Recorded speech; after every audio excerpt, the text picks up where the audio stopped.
अच्छा, एंजाइटी से शुरू करते हैं। अभी मैंने क्या बताया, आपका शरीर रिस्क में आ गया, खतरे में आ गया, तो क्या इसको डरना नहीं चाहिए? आपको तो शायद मालूम नहीं कि आप खतरे में हैं, क्योंकि आप नंब कर लेंगे, दर्द की दवाई खा के अपने आप को इनसेंसिटिव बना देंगे, तो आपको लग रहा है कि सब ठीक ही चल रहा है, मगर आपके शरीर को मालूम है कि बहुत खतरा है। तो अगर आपके शरीर के ऑर्गन ठीक से फंक्शन नहीं कर पाए तो शरीर क्या एंजाइटी में नहीं आएगा? आएगा ही आएगा।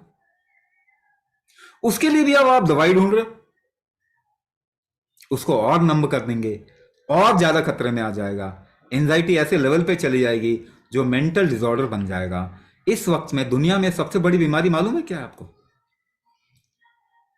ये मैंने दिमागी बहुत बीमारियां, सुन। Mental issues. कोई बात ही नहीं कर रहा, क्योंकि किसी को मालूम ही नहीं है माइंड क्या होता है। एलोपैथी में जाके पता करो जरा, माइंड क्या होता है, पूछिए जरा। मालूम ही नहीं पाए माइंड क्या, उनको तो मालूम ही नहीं कि कोई भी बीमारी क्यों हो रही है। आप केवल नहीं देख रहे। माइंड क्या होता है मालूम ही नहीं, माइंड क्या होता है।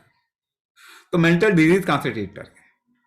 तो क्या हो रहा है, शुरुआत कैसे होती है? एंजाइटी से होती है, डिप्रेशन से होती है, स्ट्रेस ज्यादा लगता है, परेशान हो रहे हैं अंदर से, अंदर से घबराए हुए हैं, अंदर से शरीर घबराया हुआ है, समझ नहीं आ रहा कि सब कुछ तो ठीक है, सब कुछ तो ठीक है, फिर भी अच्छा नहीं लग रहा, खुशी नहीं है, मन में शांति नहीं। ये सभी दिमागी बीमारी की निशानियां हैं।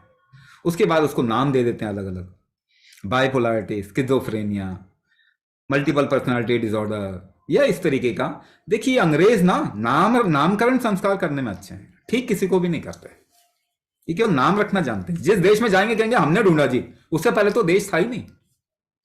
ग्रेविटी पता किया, ग्रेविटी तो हमने ढूंढा जी, उसके पहले तो सारे हवा में लटक रहे थे। तो ये नामकरण करने से ना ठीक नहीं होता कोई, पहली बात ये। एंजाइटी किस वजह से होता है? आपका एड्रिनल ओवर एक्टिविटी हो रहा है, मैंने जैसे आपको समझा दिया, मगर क्या है कि ये चीजें आपको कोई समझा नहीं रहा, तो आप शायद इसको कैच नहीं कर पा रहे।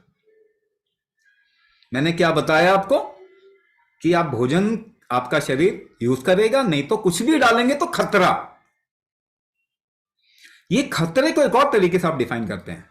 ऐसे में क्या होता है, आपका एड्रिनल ओवर एक्टिविटी, यानी एड्रिनल ग्लैंड होता है आपके किडनी के ऊपर, ये खतरे से निपटने का सिस्टम है। तो जब भी खतरा आएगा, एड्रिनल ओवर एक्टिविटी होगी आपके शरीर के अंदर, जिसकी वजह से ब्लड प्रेशर बढ़ता है, ब्लड में शुगर ज्यादा शरीर डालता है, क्योंकि खतरे में है ना। या लड़ो या भागो, या लड़ो या भागो। उसके लिए क्या चाहिए? एनर्जी चाहिए, प्रेशर चाहिए बॉडी के अंदर, ताकि आप काम कर पाए। तो blood pressure, glucose, blood glucose शरीर बढ़ा देता है। इतना ही नहीं होता, वो ऐसे सारे हार्मोन आपके शरीर में डालेगा जिससे कि आप एंशियस रहेंगे, रिलैक्स नहीं रहेंगे, क्योंकि आपको खतरे से बचना। अच्छा, इसकी शुरुआत कहां से होती है? उसकी शुरुआत पेट से होती है। स्टमक प्रॉब्लम तो मैंने बता ही दिया। मेटाबॉलिज्म तो सबका वीक है ही, आप भोजन को इस्तेमाल नहीं कर पा रहा आपका शरीर ठीक से, क्योंकि आप उसके साथ बहुत सारी ऐसी चीजें डाल रहे हैं जिससे कि वो कह रहा है कि ये तो मेरा भोजन है नहीं। क्योंकि आपका लिवर आपके शरीर का दूसरा ब्रेन है, बुद्धि है, उसको बुद्धि होती है, उसको मालूम है आपके पूर्वज क्या खाते थे। तो कंपेयर करता है, कहता है ये तो कुछ गड़बड़ है। और आपको याद है हमारे देश में एक बात कही जाती है, सारी बीमारियों का जड़ क्या है? पेट। यहीं से शुरुआत होती है। पार्किंसन यहीं से शुरुआत होती है, डायबिटीज यहीं से शुरुआत होती है, ब्लड प्रेशर, हार्ट डिजीज यहीं से शुरुआत होती है, कैंसर यहीं से शुरुआत होता है।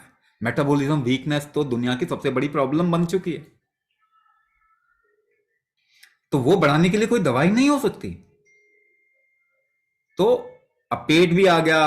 अब माइग्रेन, माइग्रेन एक दूसरी चीज है। जैसे मैंने बताया कि जब भी आपके शरीर में कोई यूनिडायरेक्शनल फ्लो, एक दिशा में चीज नहीं मूव करेगी तो उल्टी जाएगी, अपोजिट जाएगा, ऊर्ध्व गत वायु।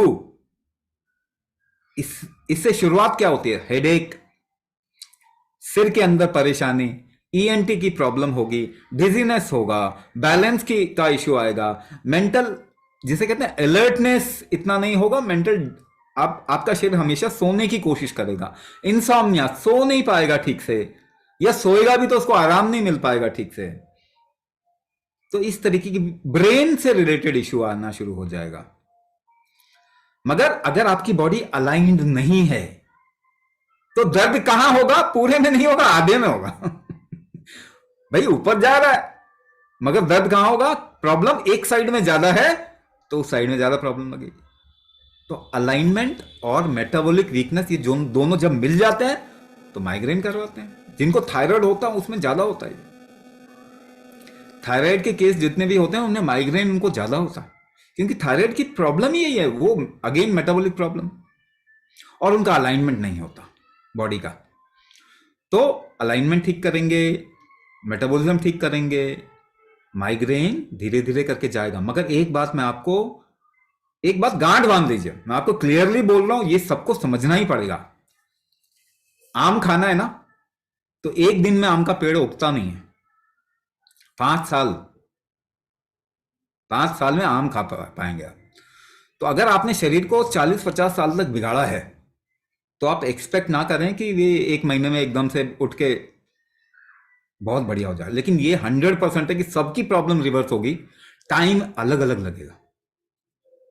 ये ऐसी सुरंग है जिसके आगे ना रोशनी है।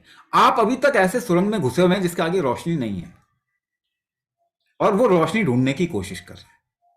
क्योंकि आप जहां जाते हैं वो कहते हैं ये ठीक नहीं होता है, मगर वहां पे आप ट्रीटमेंट जरूर करवाते हैं।